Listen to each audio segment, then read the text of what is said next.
'Yan matan musulmai tsakani da Allah ina yaba muku da natsuwarku. Wannan magana da na yi kwanaki ta jawo min cece kuce, amma yau zan ƙara maimaita ta. 'Yan matan musulmai sun fi 'yan matan mu na Kirista natsuwa. Tsakani da Allah, in dai natsuwa ce da concentrating akan addini.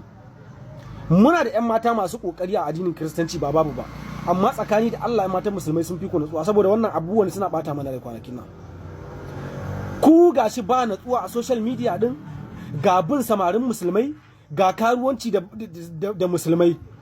Ba wai nasu ba sa yi ba, amma ɗaiɗaiku ne zaka ga irin waɗannan abubuwan suna nunawa. Gashi nan yanzu kuna bin suna musuluntar da ku, suna sa ku suna wulakantar da rayuwarku. Suna wulakantar da rayuwarku, suna musuluntar da ku, suna lalata mana ku. Kirista ne zaka auri yarinya, na rantse da Allah abin da zaka gani da musulmi take soyayya yana kwana da ita. Me yasa kuke mana haka ne? Kuna wulakanta mana addini, kuna sa addinin mu dariya. Kai, abinda kuke kaga ya fara fitowa fili, maganar ne kwanaki ta fara fitowa fili, yayin gashi na ana ta musuluntar da 'yan matan mu Christians. Ba wai dan wani abu da neman kayan duniya, dan kudaden da za a hada miki, kin samu dan saurayi mai kwana da ke yana da baki 'yan kudade.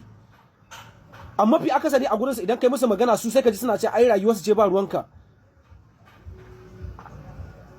Kina kwana da wanda ba addinin ku guda ba, kuma addinin ku guda ba ma daidai bane, amma at least you respect your dignity dan Allah. Tamkar yake da prostitution da karuwanci. In ka ba su yawara sai ka ji suna cewa wai ai ba jikinka bane, jikinsu ne. Haba sai an wulakanta ku shekara 5 6 7 sai ku fito da 'ya'ya 7 da 'ya'ya 6 kuna ku are mana dariya, ana ce kina cewa wai mu muka wulakanta ki dan kin fita daga addinin mu. 'Yan matan musulmai suna irin waɗannan abubuwa, amma ba wai mafi akasarin su ba, kuma suna at least suna dan takaita, sun san da cewa suna boya, sun san da cewa aka gani ba za a ji daɗi ba.